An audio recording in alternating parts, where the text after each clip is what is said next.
going? Okay. And let me get this set up here.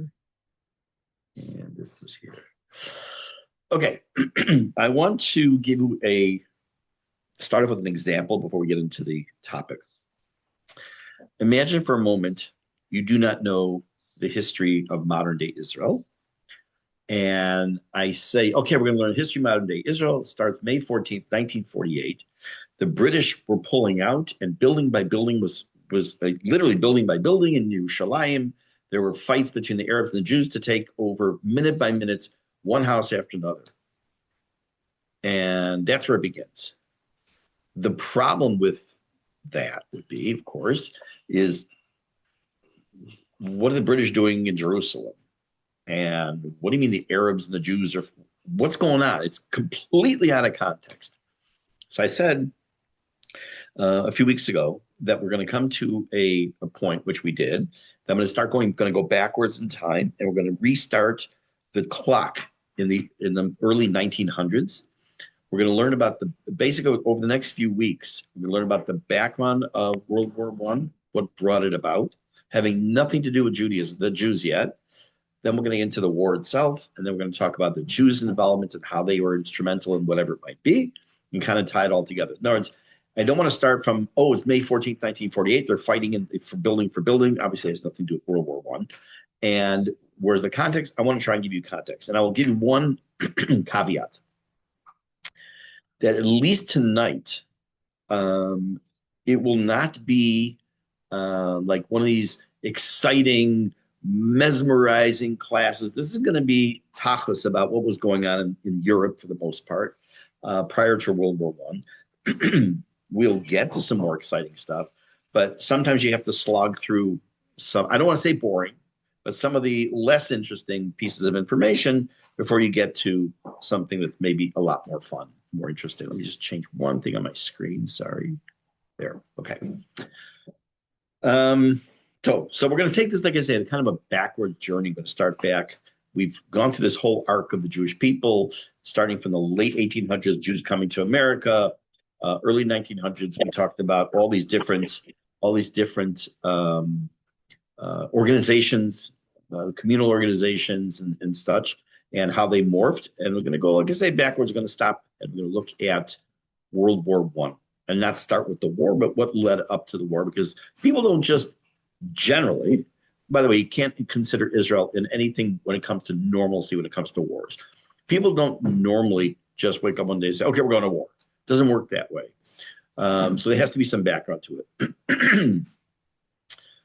The war, probably the broadest statement I can make about World War I is that the war, as far as the Jews are concerned, shattered the world Jewish community that had built in Eastern Europe. It really destroyed it to a certain degree, which led to a wave of refugees. It radicalized political thought, all kinds of fun stuff, so to speak, that really was not very good for the Jews. Bad news for the Jews, actually. It placed the Jews in a very difficult position. And like I said, I'm not going to be talking about the Jews much at all, just like an introduction here at this point, between their old homeland and their new one, which we already talked about from both perspectives. But what it did do in the long run, this whole upheaval of World War I, it set the stage for some very important things. And among those important things, the stage was set for the Balfour Declaration, the collapse of the Ottoman Empire, nationalism, which we have to explain. I have to explain what that is in a little bit. And maybe the next 3 decades post World War I of Jewish catastrophe and eventual rebirth. So like I say, I'm going to kind of give you an overview of what we're going to do here. I've written down for myself as organized in an organized fashion as possible. I'm just kind of tell you, because we haven't done this yet, as I can remember in these classes, that it's kind of the long game here, not just okay, one to Kufa, we go different perspectives. We're going to start with the background of the war, which came about a lot because of tensions that were simmering within Europe. It was almost as if the continent was just kind of waiting to explode. The next class, the next topic will be progression of the war itself, how the fighting began, the different home fronts. Then we're going to enter the Jewish perspective. We're going to start with 1914, where Jews lived, what their conditions were, a little bit we touched already on before. The outbreak of the war, what it meant for the millions of Jewish lives. We're going to then follow the Jews through the war years, and that's in multiple layers. I talked about the soldiers, refugees, diplomats, and victims. And because the Jews are run the world and we also control the weather, and we are like out of the 8 billion people on earth, we're probably about 7.9 billion, at least that's what it seems like to the world. The Jews are in all different spheres and layers of society, and will be an important factor in how we look at this war. And then the last main section we'll do after that will have to do with the war's aftermath, including peace settlements, the Balfour Declaration, and the transformation of Jewish politics. I want to just kind of start off with a general statement. When you learned history in school, most of us who learned American history learned the expression of the shot heard around the world that led to a specific war. I'll leave that to your memory. The truth is, that was a massive moment in world history as well, not just the United States. And there was a similar incident which happened of a shot heard around the world when it came to the beginning of World War One. Imagine it was right now. Again, if you don't know about the beginning of the war, that's great. It was some fringe Serbian Balkan mix of events, and including a man named Archduke Ferdinand, who would have been a zero. He would have been a footnote in history. But it was so weighting. Imagine, like, you don't have to imagine. You look outside your window some days here in Israel, depending where you live, and you'll see the dry grass and see the dryness, and all it needs sometimes one tiny little match, and boom, God forbid, you have a massive fire. This is what's waiting to happen before World War I breaks out. World War I is a cliche. It's very true that it's a war that no one intended, but everyone caused. And what does that mean? There is some truth to it. It wasn't that people wanted to go to war, although there were. It's something that everyone contributed to this explosion, tarte mashma, this like double meaning here. And by the summer of 1914, Europe had become a continent very heavily armed. We're going to talk about all these things in depth, but very heavily armed. Tremendous amount of nationalism, which at a very simplistic level meant, I'm going to get a more definition later, each group of people felt they deserved their own country with their own rules, having nothing to do with somebody else, and don't infringe on my country. Imperial rivalry, and like I say, the assassination with pretty much a single bullet to an archduke of an obscure Balkan city was enough to trigger this catastrophe. What was the end result of World War I? Which sounds like a lot of dead, 17 to 20 million people dead. Sounds like a very big number. Pales in comparison to World War II, which we'll eventually get to. It redrew the map, not just of Europe, but it redrew the map of the world, almost the entire world. It toppled 4 empires. Now, I'm going to say names that didn't necessarily have to do with World War I, but we've heard about it. It's the Holy Roman Empire, which they say was neither holy nor Roman nor an empire. The Holy Roman Empire, the Ottoman Empire, there's just a whole list of what could be considered empires over history. But 4 of them fall in World War I, and it altered the structure of civilization. How? How did something that was a war, unfortunately, we're used to war. And we do know that wars here in Israel have altered our geography. They've altered our psyche. They've caused rifts within our world. You don't have to just literally, as we're speaking right now, there are roads being blocked in Israel by people who feel that they need to do that. That's how they're going to show their hatred of the government. But you can't start World War I looking at 1914. You have to actually go back to the 1800s, which we're going to do. 1815 is a good starting point.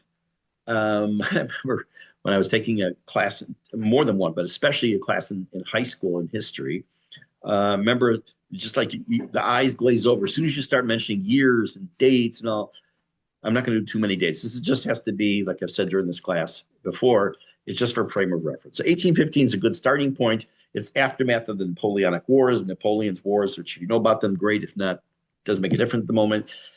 But it was involving those wars involved I shouldn't say the great powers after the Napoleonic Wars are Britain, Austria, Prussia, which doesn't exist today, Russia, and then eventually France.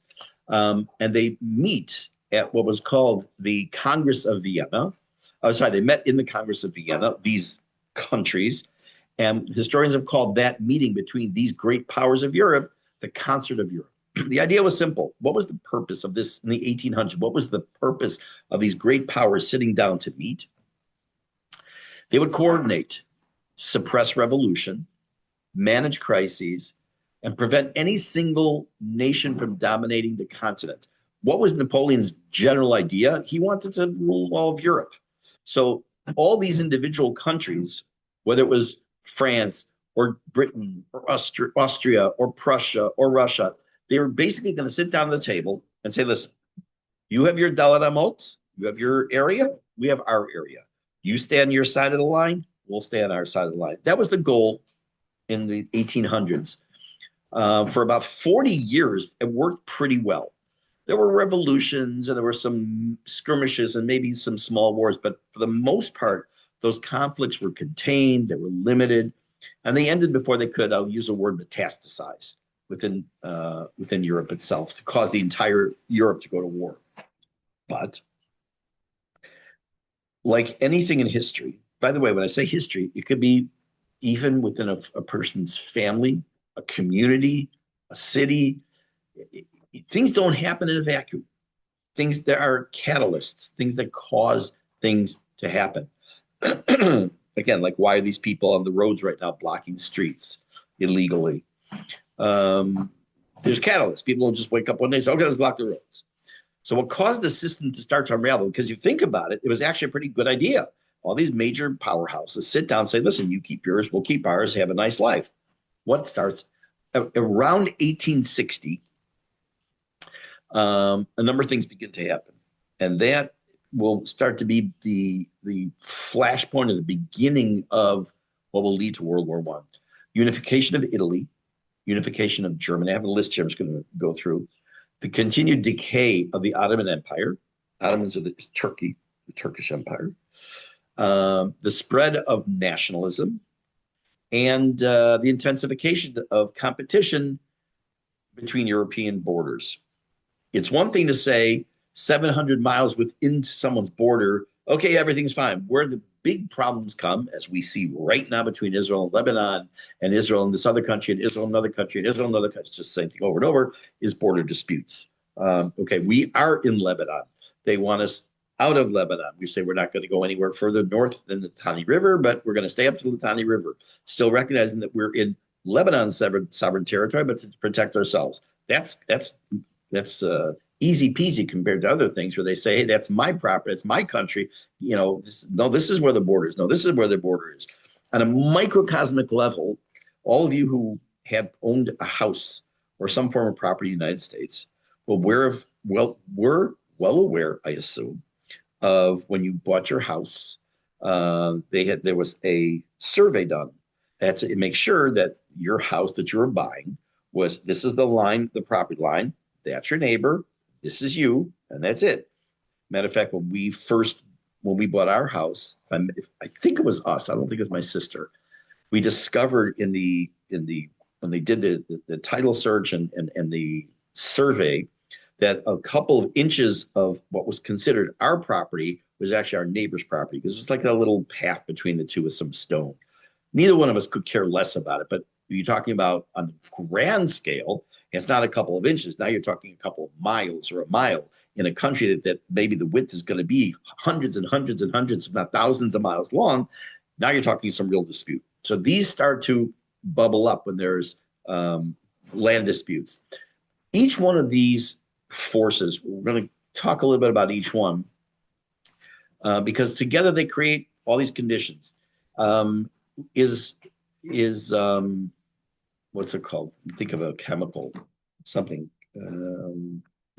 Let's call by a letter. Chemical A by itself, no problem. It's actually benign. Chemical B by itself is benign. Take chlorine and bleach. By themselves, chlorine purifies and cleans. Bleach is a form of cleaner. Put them together, God forbid, it can be deadly. So that's what these are. These are chlorine and they're bleach and they're other chemicals. By themselves, they're fine, but now they're coming together and causing this tremendous problem. So what happened with the unification of Germany? By 1871, there was a man named Otto von Bismarck. He was the Prussian chancellor, considered very cunning, very cold-blooded, and he completed the unification of Germany's state. There were German states that were smaller. What we know today as Germany was much more smaller and divided little, countries, but not technically. And he managed 3 wars, Bismarck, between Denmark, Austria, and France, with Germany, and the Franco-Prussian War, France versus Prussia, was a decisive event. And the thing that happened after the Franco-Prussian War was that France was humiliated. They lost the provinces of Alsace and Lorraine. If those 2 names sound familiar to you, we will revisit them in depth when we get to World War II. If you know a little bit about World War II history, you'll know that that's important.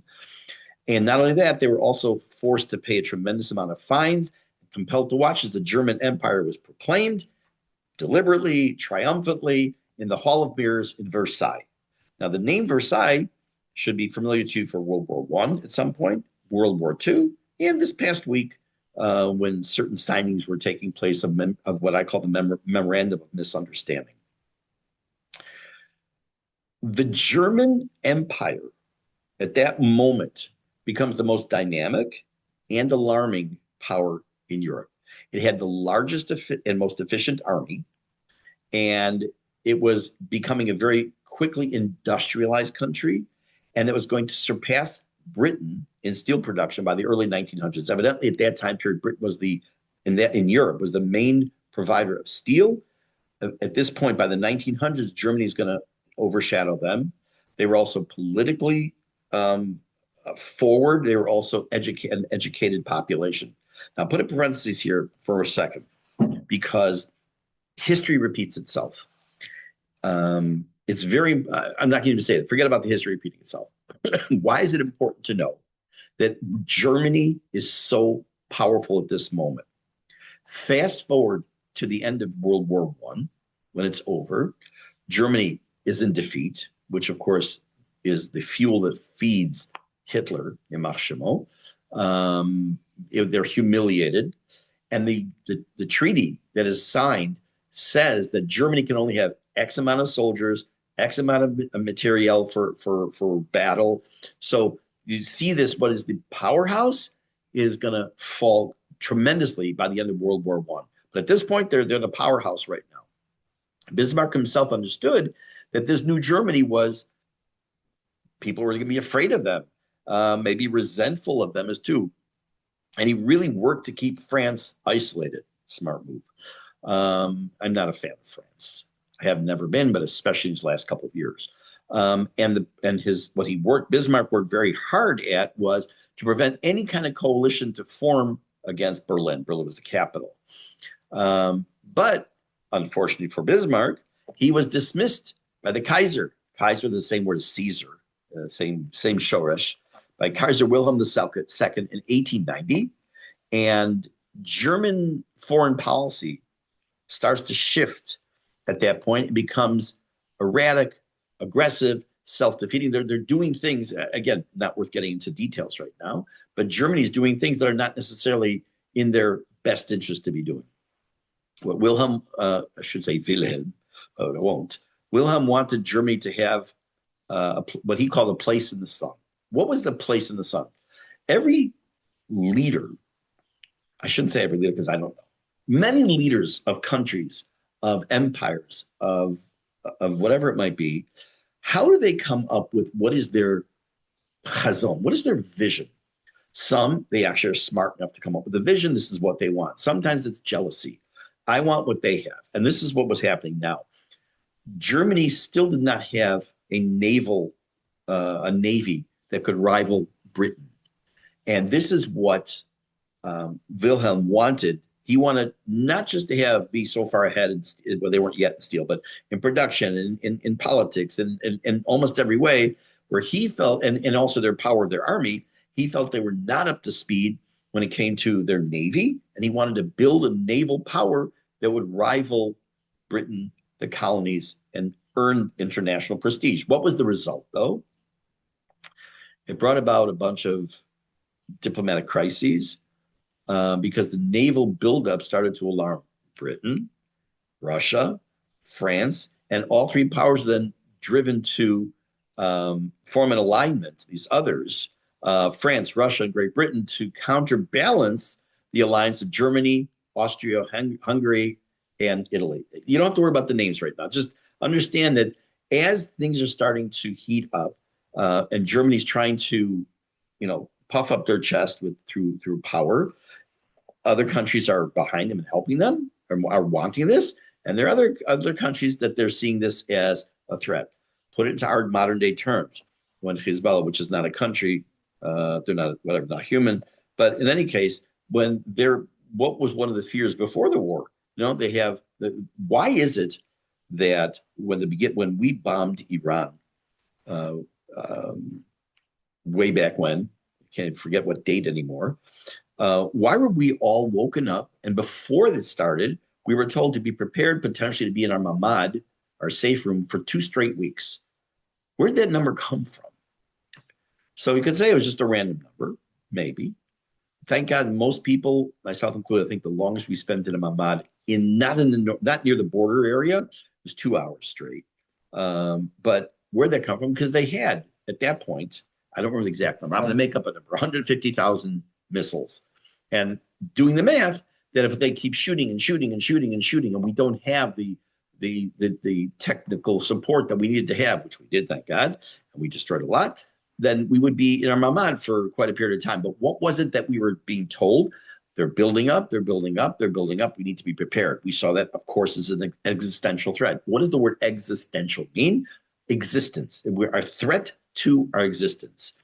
People use words that really have deeper meaning without even realizing what they mean. Is a threat to our existence. So too, these other countries, as Germany's starting to build up, they've already got the strongest army, better than Britain. And now they're working on the naval approach, and the Navy's going to get stronger than Britain. A lot of neighbors of theirs felt threatened. So there's an alliance, and that this alliance is developing between these different countries between the late 1800s and the early 1900s, up to about 1914. So I'd say 1880 to 1914. One of the most dangerous features of international life in Europe were these alliances, because it starts to lay the groundwork for what will eventually become different sides in a war. The original purpose, though, was defensive. They wanted to deter these alliances, to deter any attack from any aggressor that would come against them. The theory was deterrence, but the practice, as we will see in 1914, was escalation. Bismarck had created what was called a dual alliance between Germany and the Austro-Hungarian Empire, or Austria-Hungary, in 1879, and joined then by Italy. And on the other side, France and Russia. What made the alliances so dangerous, again, was the military planning that accompanied all these alliances. Each power developed ways to mobilize. It almost became a runaway train that could not be stopped. I'm not going to go into the nitty gritty and all the details, because that's beyond boring. If it's something you're interested in, you can always go online, go in AI, go in a book, read a book, or go online. But this part, I'm much more interested in World War II, which we will see that there are many people, after we talk about World War I, say that was really one long war with a X amount of years in between of an intermission. They're extremely connected. There's no question about it. But right now, we don't want to get into that. But so between 1880 and 1914, there's something else going on. European powers are looking to grab up colonial territory. Africa, Asia, in the Pacific, to, let's say, I'm going to make this up now because I don't know if it's a fact, is that Britain is going to take over this land. As I say, we're going to settle in there. We're not, because it's not our country; it's still your country, but we're going to be the ones who are going to run it. The original colonizers, as opposed to what we're being accused of. By 1914, Britain controlled nearly 1/4 of the world's landmass, which is an unbelievable statement. There is a phrase. I looked. I didn't see it was attributed to any one person. But in the 1800s, there's a phrase that comes out, which I'm sure some of you have heard, that the sun never sets on the British Empire. It makes sense, because if they had countries all over the world, they had a position in countries all over the world, wherever they were, there's always going to be daylight somewhere. So Britain is controlling one quarter of the world's landmass, and France had a vast empire in Africa and Southeast Asia. And Germany is also trying to cut out some territory in Africa and the Pacific, and they were resentful against the British and the French, because the British and the French are monopolizing the better lands. What about Russia? They're starting to expand in Central Asia, and they're going to competition with Britain. Picture it like this. You have a giant candy store, and you are given, say, 6 people, each representing a different family. You're given a bag, and you're told, you go in the store when I hit the stopwatch, and you give you 6 minutes until I click it, and you grab whatever you can, and then you come out. How, you've seen, I'm sure, videos of people on Black Friday entering the stores, literally the physical fights and fist fights that could break out. That's what was happening on a grand scale of countries and empires. They were doing that. There's no stopwatch. There's no specific timeline, but they're all fighting for position. They're all jockeying for position, because why? Why do this? In real estate, there's a principle besides location, which is real estate is a limited asset. No one's making any more real estate. Real estate is there. And by doing so, the more land they're able to take, the more they have. Manchuria. Yes, I will come to that. Thank you. So the United States pretty much acquired an empire of its own after the Spanish-American War in 1898, if you want to go back into American history. Let's talk for a few minutes about nationalism. Again, this is just these various bullet points that all together were the recipe for what becomes World War I. Let's talk about nationalism. Or take a drink first. Promise it's water. Years ago, we're already around Zoom. I had a water bottle. Someone after class said, "That's water in there, isn't it?" So, yeah, it's water. One of the big catalysts leading up to 1914 explosion was a nationalism, which I just kind of glanced over before. So let me tell you a little bit more detail. Number one, it meant that idea that every people constituted a distinct nation. And yes, in the back of my head, I want to keep saying, yeah, except the Jews, except the Jews, except the Jews. Jump ahead for a second to World War II, because I'll prove my point also. After World War II is over, the Czechoslovakians go back to Czechoslovakia. The Russians go back to Russia. Americans go back to America, and so on and so on. And the Jews, they were homeless. Where are they going? They're not going back to Poland. They're not going back to Germany. They're stateless. They're homeless. So that's going to play a big part in post-World War II, way down the road. So going back to nationalism. So each people constitutes a distinct nation, and they were a political unit. They could be looked at as a political unit of a human organization, meaning that the Germans make decisions for Germany. They don't make decisions for the Poles, and et cetera. Every nation had its right and its duty to govern itself. I am sure that as I'm saying these words, some of you are thinking sarcastically in the back of your head, again, what's going on today, how things are being dictated to us, and you have every right to think that. Nationalism was a revolutionary force.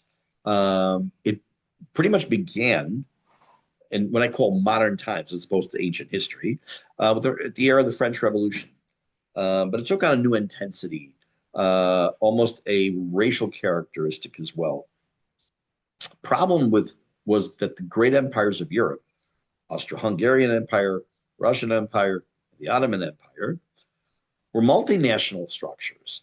They couldn't survive applying the idea of nationalism to something that is multinational. What does that mean? Imagine trying to make the United States one people. They're all going to be Latino. No, let's be realistic. They're all going to be Muslim. And they're all going to have to follow certain rules, and they're going to be ruled by Sharia law. Okay. All these people who won their primaries yesterday, trust me, that's exactly what they want. But you can't, but it's not the reality. Reality is you have blacks and whites and Muslims and American Indians and Czechs and Poles and Slavs and everything. It's literally a melting pot. You can't make that fit into one unified type of people. So it becomes very difficult. So the Austro-Hungarian Empire alone had Germans, Hungarians, Czechs, Slovaks, Poles, Ukrainians, Croats. I mean, the list is endless. And they're all competing for political recognition. I mean, of course, the Poles are going to say it should be a Polish historical way we're being run. The Slovaks are thinking one way, the Romanians something else, the Italians something else. The Habsburg dynasty tries to manage this mix, this polyglot, but it was it wasn't easily done. Any serious crisis could shatter such a balance where the empire depended on it. I'm going to read a paragraph to you that I came across. I want to read to you because it really starts to kind of summarize where we're holding at this point in history. Nowhere was the nationalist tension more acute or more dangerous than in the Balkans. The slow, painful disintegration of the Ottoman Empire, what Tsar Nicholas I had famously called the sick man of Europe, had created a power vacuum in southeastern Europe that Austria-Hungary, Russia, Serbia, Bulgaria, Greece, and Romania all sought to fill. The two Balkan wars of 1912 and 13 had already redefined the map of the region, swelling Serbia to twice the size and leaving major powers deeply suspicious of each other's intentions. Austria-Hungary was particularly alarmed, and if you don't understand or follow any of this, pay attention now because this is going to be really important. Austria-Hungary was particularly alarmed by Serbian nationalism because it feared it could inspire the South Slavic populations within its own borders, especially the Bosnian Serbs, to demand independence or union with Serbia, meaning that the Serbian national, that was like, they saw that as being one of the biggest threats to maintaining some kind of polyglot that we'd all get. Why can't we all get along? The fear was not paranoia. The fear was real. And it was precisely the aim of an organization that was known as the Black Hand. I'm going to repeat that name because it's going to play an extremely important piece in the story. The Black Hand was a Serbian nationalist secret society that was, I'm still reading the paragraph, with connections to Serbian military intelligence, whose members were involved in planning of the event that eventually would trigger the war. We're not going to talk tonight about the Black Hand and what they ended up doing. There's actually a really good short video that shows what they ended up doing, which I will find. I remember seeing it years ago. I'm sure I can find it again. But just think about some secret society with nationalistic desires that's about this much of the population, which because they get so worked up and they're the ones that end up throwing the match on the powder keg. We also have to talk about the military establishments of the European powers at this time, besides what we already talked about. It developed a culture. The culture was very strange. You would think that, especially now, post-Holocaust, that it's hard to, in the nuclear age, not nuclear, we had a president. There was a president. I guess he was still my president. George Bush, the second, I think the first, I think father and son both said nuclear. But at that time period, war was not regarded as something to be avoided. It was by many officers, many politicians, many intellectuals, saw it as a natural, maybe even purifying force in human affairs. And I'm using that word on purpose because eventually that specific idea, purification, becomes one of the hallmarks of Hitler, what he wants to do in World War II. But it's not called World War II. By the way, what was World War One called? Before there wasn't going to be, they didn't know about World War II coming. They couldn't have called it World War One. It was called the Great War. It's called the Great War. I said anytime Israel has a war, they should name it in advance. It's the 5-minute war. Like we had the 12-hour war, we had the 12-day war, the 6-day war. Just name it in advance, the 15-minute war. Makes it a lot shorter that way. But again, the perspective of not just people in the street, but people who are decision makers was that war is good because you get to make your stance, you get to puff your chest, you get more land, you get to take over and decide how your future is going to be. It was like almost a purifying force. Military planners in most of the major powers had embraced this idea, and they called it the cult of the offensive, that attacking forces had the advantage over defending forces, which, by the way, is true, because just look at modern Israel. Famous what happens in June of 67, where Israel destroys the Egyptian Air Force on the ground when they all were out eating breakfast. And of course, Egypt is broadcasting the planes that are flying that you see. They're all flying to destroy Israel, which are actually the Israeli planes returning from the mission. There are many other things that happened. There's also the naval race between, again, the Germans and others. There's so much else that is going on at this time that I really don't want to get into. What I want to do is just end. I'm going to end it a little bit early. Is kind of just give you a little hook for next week, and that is the crisis of July of 1914. For those of you who don't know, the First World War, the impetus, the flame that's thrown, or the match that's thrown on the pile, was on Tisha B'Av. We're not there yet.